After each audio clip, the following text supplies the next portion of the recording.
With these extreme temperatures earlier than normal, people may be caught off guard, and some people who spend a lot of time outside could be at risk for heat stroke and other heat-related illnesses. Last year, we saw a spike in heat-related illnesses, and according to Austin's Office of Homeland Security and Emergency Management, the city saw 123 visits to Austin area hospitals related to heat illnesses in just last May alone. Wow. Joining us to talk about the risks and also prevention is St. David's Medical Center Emergency Department physician, Dr. Ryan McCorkle. Thank you so much for being here. Thanks for having me. We really appreciate it. Okay, we have already seen intense heat this week, so people may now be waking up knowing a little bit of what to expect. But what impacts are you all already seeing in the department, or what do you expect to see in the ER as this hot temperatures continue? We expect to see even a year-on-year increase in the number of visits to the emergency department for heat-related problems because it is so much earlier in the year. People didn't have as much time to acclimatize. Your body over a 2-week period your kidneys will start to retain more salt to help keep you from cramping and reaching that kind of heat cramp, heat stroke continuum that we really worry about in the emergency department. And we're getting it so much earlier and with so much of a spike that we're anticipating a lot more patients to see. And it's because we are seeing the triple-digit heat. Like you said, our bodies just cannot acclimate to that kind of heat right now. So when you do have somebody coming into the ER and you know this is heat-related, what is the first thing that you do? Do you try to cool them off, or is there like some kind of procedure that you like to follow to make sure you get the best result?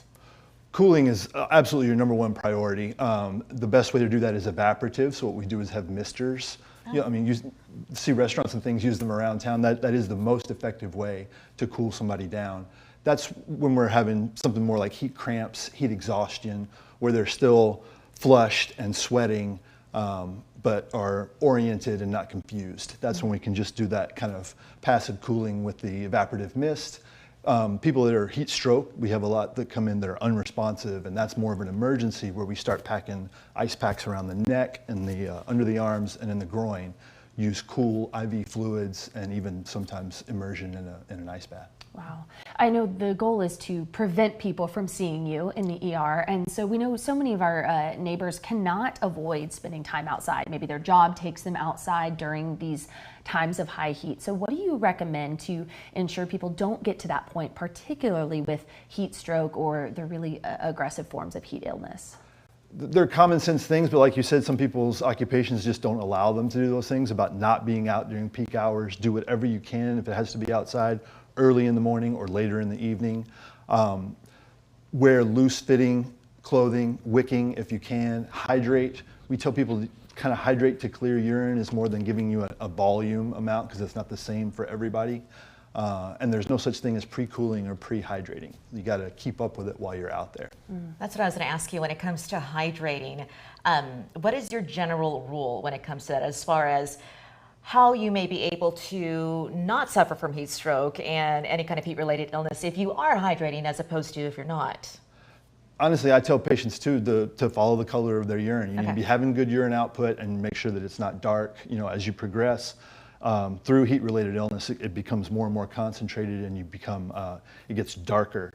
And then we start worrying about things like rhabdomyolysis, where you have breakdown of muscle tissue when you're in extreme heat for a long time, and that can be a hallmark of that will be really dark or brown urine. So we tell people that's the way to gauge your hydration rather than, okay, I drank this much.